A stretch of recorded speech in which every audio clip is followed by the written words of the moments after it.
Hello. Hey. Hi everyone. Good morning and welcome back. So guys, as part of the today's scenario, I just want to deal with how exactly we can enter a value into a text field character by character. Immediately, a quick question that comes in our mind. Surendra, we have a type text command. If at all we are giving a value to the type text command, it's entering a value. Then what is the point of using a character by character? Right. The answer for this one is personally in my project, I encountered an issue while using a type text command. Here is the scenario. So I need to create a user on a mobile browser and I need to log in into the mobile app using that particular user. Okay, so that's what my scenario is. Yeah, sorry. So in that situations, what's happening for me is whenever I'm creating an entry precisely on my web on a Safari browser, there is a form, right? So while I'm entering my mobile number, all the other fields are working properly only with respect to the mobile number, right? Whenever I was using a type text, out of my 10-digit phone number, sometime it's entering 10 digits, sometime it's entering 894, randomly it's entering, because of which my registration form is not completing, and because of which the further flow, the complete scenario is getting failed because of this particular text field. That's the issue I have faced. If there is an issue like this, in such cases itself you need to implement this particular approach. Definitely for every issue there should be a workaround. This is the workaround that I have identified and that was working in my project. That's the reason I'm just suggesting it for you. Okay, good. So now what exactly we need to do for this one is, as per the previous scenario, what we have a user like a text field, the similar keys command, okay, the delete operation that we have used where we used a keys command, right? The similar keys command, I wanna use it here. For now, comment this particular keys.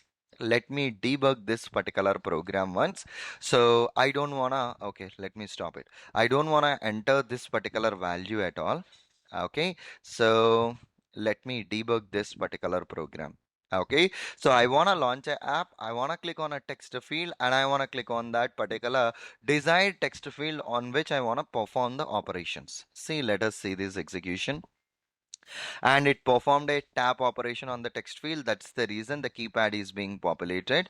Now I am using pivot app dot keys. I was just using the keys. See, all the keys are being populated. Whichever the keys that I have, right, all the keys are being populated.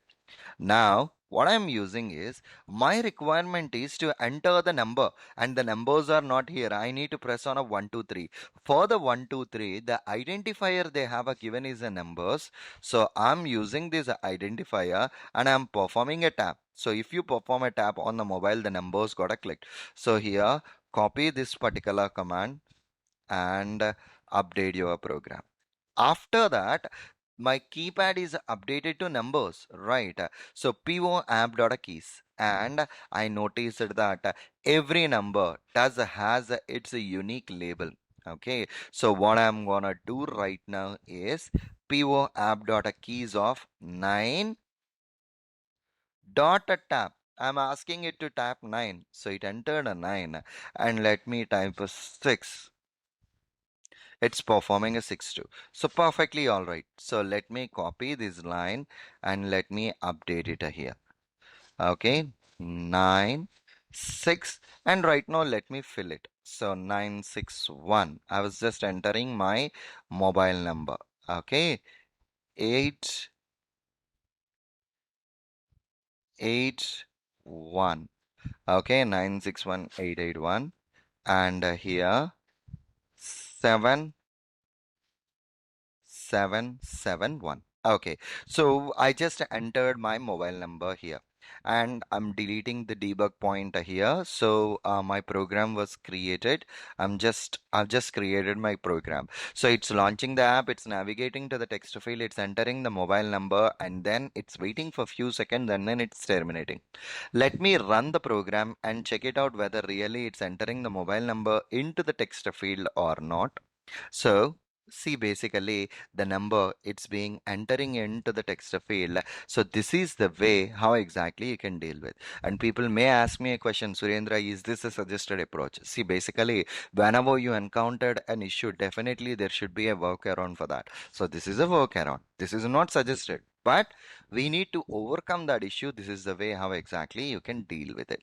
Okay, and yeah, that's the pretty much stuff that we have for this session. See you again in the next session, guys. Bye bye.